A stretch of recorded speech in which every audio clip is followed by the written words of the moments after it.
Good morning guys. आज काफ़ी दिनों के बाद थोड़ा सा आज वैसे डे नंबर 29 है। 29 है या 30 है शायद मैं भूल गया। खैर ठीक है। आज काफ़ी दिनों के बाद धूप निकला हुआ है, आपको दिखाते देखिए। धूप एज इन पहले के कंपैरिजन में कुछ दिनों के से जो जिस तरीके का वेदर था उसके कंपैरिजन में अच्छी लाइट है और धूप आई हुई है हल्की हल्की, तो काफ़ी अच्छा हवा चल रहा है। और अभी फ़िलहाल के लिए मैं रेडी हो जाता हूँ और फिर जा कर के आप लोगों से बात करूँगा। आज सोच रहा हूँ चाय यहीं से पी के जाऊँ।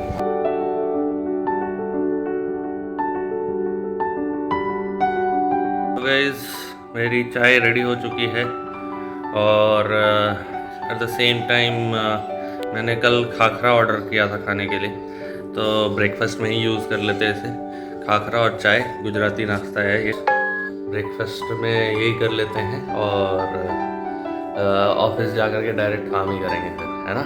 चाय पीने की ज़रूरत नहीं पड़ेगी, तो थोड़ा टाइम बचेगा।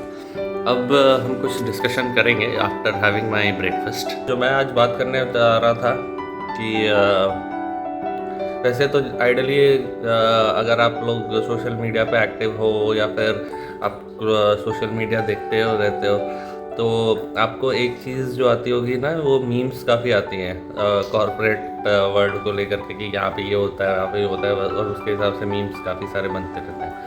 और उसको देख करके हम काफ़ी हंसते भी हैं एंड रिलेटेबल भी होते हैं जो कॉर्पोरेट वर्ल्ड में काम करते हैं। तो बट स्टिल बहुत सारे ऐसे लोग भी होंगे वो देख करके इररिस्पेक्टिव कैसा भी मीम हो या अच्छा लगे बुरा लगे, but still there are people जिनको अब वहाँ पे जॉब भी करनी होती है।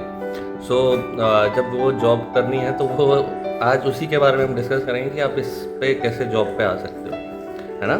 सो सबसे पहला चीज़, मैं किसी भी while I not speak about any specific field कि इस फील्ड में जाने से कैसे होगा या इस फील्ड में कैसे जा सकते हो। मैं आप लोगों को एक जनरल सा आइडिया बता सकता हूँ कि क्या क्या करना चाहिए, क्या क्या नहीं करना चाहिए for both freshers and experience के लिए आप क्या क्या कर सकते हैं और कैसे आप बेसिकली अपने करियर स्टार्ट कर सकते हैं या फिर करियर को ग्रो कर सकते हैं। ऐसा नहीं कि मैं बहुत बड़ा ज्ञानी हूँ, but basis on my experience you can use this. इससे पहले बात करूँगा एक्सपीरियंस पर्सनस के लिए कि वो कैसे अपना करियर को ग्रो कर सकते हैं बेसिकली। तो कहीं से भी आपको ना कॉल्स तो आते ही होंगे बहुत सारे, आई एम श्योर कि बहुत सारे पोर्टल्स हैं, नौकरी, लिंक्डइन और क्या है, नौकरी, लिंक्डइन हो गया, और भी बहुत सारे पोर्टल्स हैं जहाँ पे आप अपने अपने मतलब आप चीज़ों को देख करके रख सकते हो और वहाँ से अप्लाई कर सकते हो and you get a call after that from the HR team of that particular company. But तो पहला जो सबसे पहला राउंड होता है वो जो बेसिक रिक्रूटर आपको कॉल करते हैं कि आपने अप्लाई किया था या फिर आपका प्रोफाइल मुझे यहाँ पे मिला है, वहाँ पे मिला है। एंड सो उस पर्टिकुलर राउंड के लिए तो कभी भी आपको घबराने की ज़रूरत नहीं है। बेसिकली होता क्या है कि वो एक कंसल्टेंसी होते होंगे या फिर मतलब एक बेसिक सा एचआर वो देखते हैं कि आपको जो उनकी रिक्वायरमेंट है। फॉर एन एग्जांपल किसी को स्पेसिफिक फील्ड की रिक्वायरमेंट है, फॉर एन एग्जांपल किसी को इंश्योरेंस की रिक्वायरमेंट है, एंड आपका वो चेक करते हैं बेसिक कि आपका एक्सपीरियंस उस फील्ड में है या नहीं जिसके लिए वो जॉब आई हुई है। तो पहला राउंड अगर वो स्किल्स आपका मैच हो रहा है तो उसमें डरने की कोई बात नहीं है। दे विल बेसिकली आपको पूछेंगे कि क्या करते हैं और क्या नहीं कर रहे हैं और व्हाट इज़ योर एक्सपीरियंस। सो आप उसमें अगर आप उसको खाली अपना स्किल्स जो कि रिक्वायर्ड है उस जॉब के लिए अगर वो मैच होता है तो आपने कोई भी कैसा भी जवाब दिया हो, they will take it further, ठीक है। तो उसके लिए आपको घबराने वाली बात नहीं है। दूसरा राउंड जो होता है बहुत सारे कॉर्पोरेट में कि एक शायद आपका एक रिटन टेस्ट होगा, और रिटन में बेसिकली ये होता है कि कुछ मैथ्स के क्वेश्चंस होंगे या फिर सिंपल सा, ज़्यादा टफ नहीं होती है क्योंकि आपको जो हायर कर रहे हैं इट इज़ नॉट कि वहाँ पे जाके मैथ्स के प्रॉब्लम सॉल्व करवाएंगे, बट हाँ, एक बेसिक सा जनरल एप्टीट्यूड का टेस्ट होता है, या फिर कुछ एक कॉमन क्वेश्चंस होते हैं, वो आपको कहीं पे भी आप ऑनलाइन में सर्च करोगे कि उस पर्टिकुलर जिस भी कंपनी का, उस कंपनी में अगर ऐसा टेस्ट हो रहा है तो उस कंपनी का अगर आप डालोगे वीडियोज़ के लिए यूट्यूब पे या फिर कहीं पे भी गूगल पे भी, यू विल गेट द मतलब क्वेश्चन सिमिलर टाइप के क्वेश्चंस रहते हैं, and you can easily crack that round also. अब जो सबसे इम्पॉर्टेंट चीज़ होती है as a experience candidate to get a growth in terms of salary hike या फिर इन टर्म्स ऑफ पोजीशन, तो वहाँ पे जो सबसे इम्पॉर्टेंट चीज़ क्या होती है ना, कि जिस भी कंपनी के लिए आप अप्लाई कर रहे हो, जो मोस्ट इम्पॉर्टेंट चीज़ है, यू शुड नो कि वो कंपनी किस चीज़ के लिए हायर कर रही है आपको। कंपनी के बैकग्राउंड के बारे में पता होना चाहिए कि वो क्या करती है, किस लिए है, and what they are looking for. मतलब आपको वो थोड़ा सा रिसर्च करना पड़ेगा कि वो अगर आपको हायर करने के लिए देख रही है तो क्यों हायर करने के लिए देख रही है, what are the skills that is required.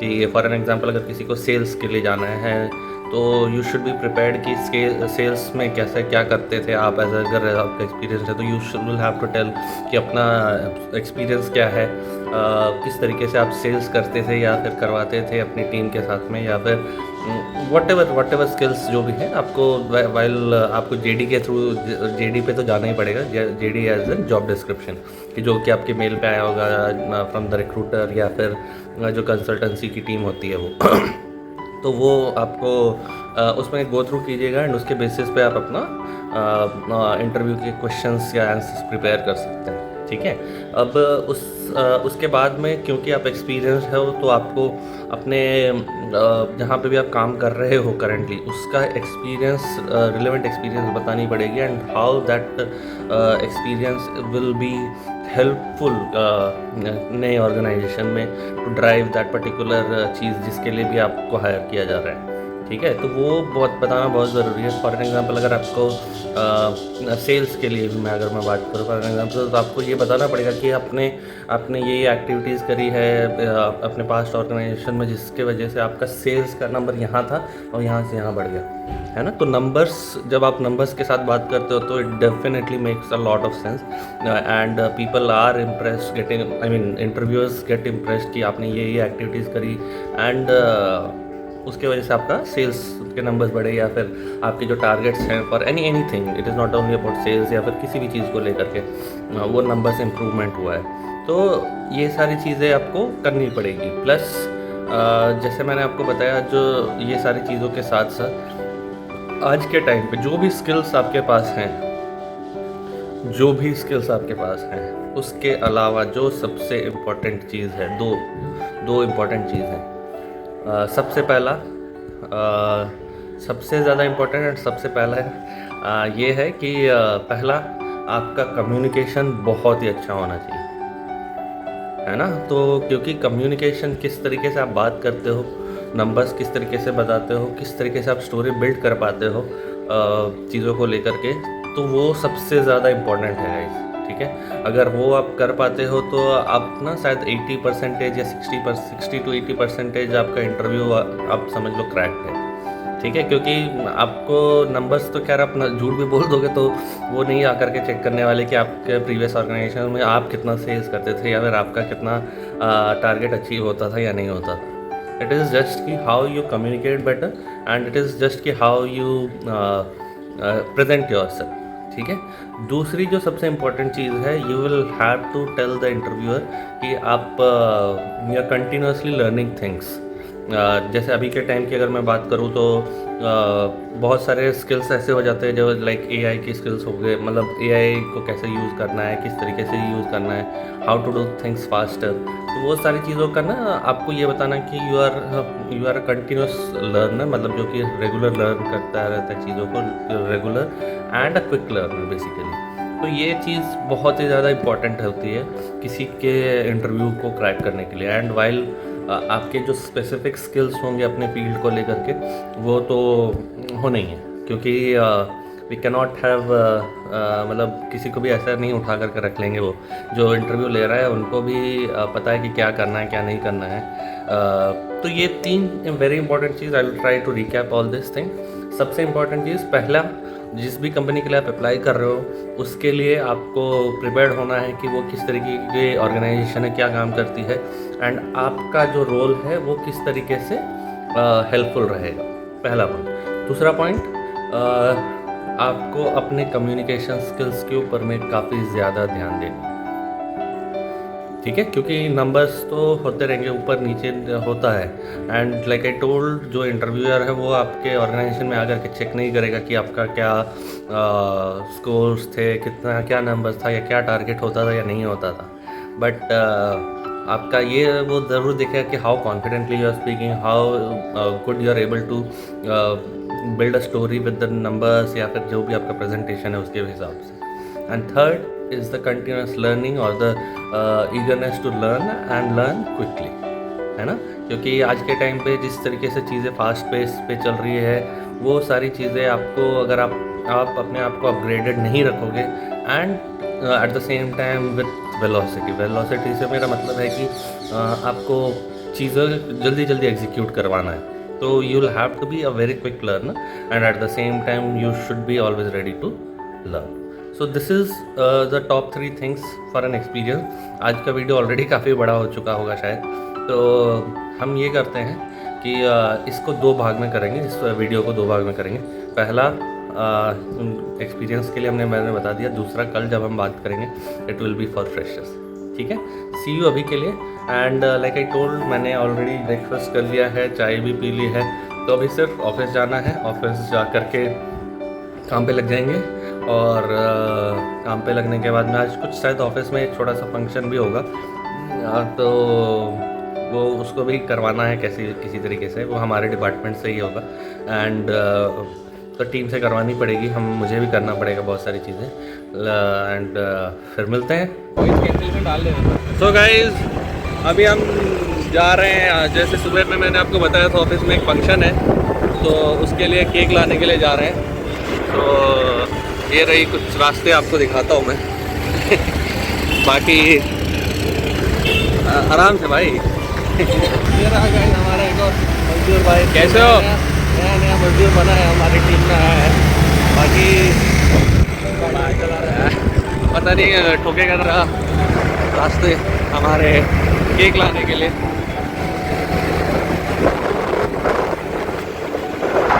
और अभी क्या बात कर रहे हैं, ये देखो गाइस, ये है पीड़ित मजदूर, मत याद करवाओ।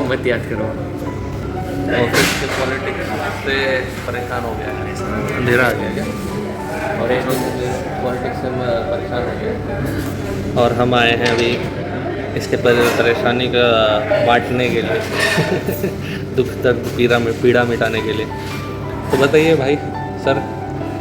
रिकॉर्ड कर रहे हो आप, अपलोड करोगे और दिक्कत हो जाएगी। कोई रिकॉर्ड नहीं होगा, कोई मतलब दिक्कत नहीं होगी, तो वैसे भी पता तो चलेगा ना कि हम आया ही है। तो क्या हुआ,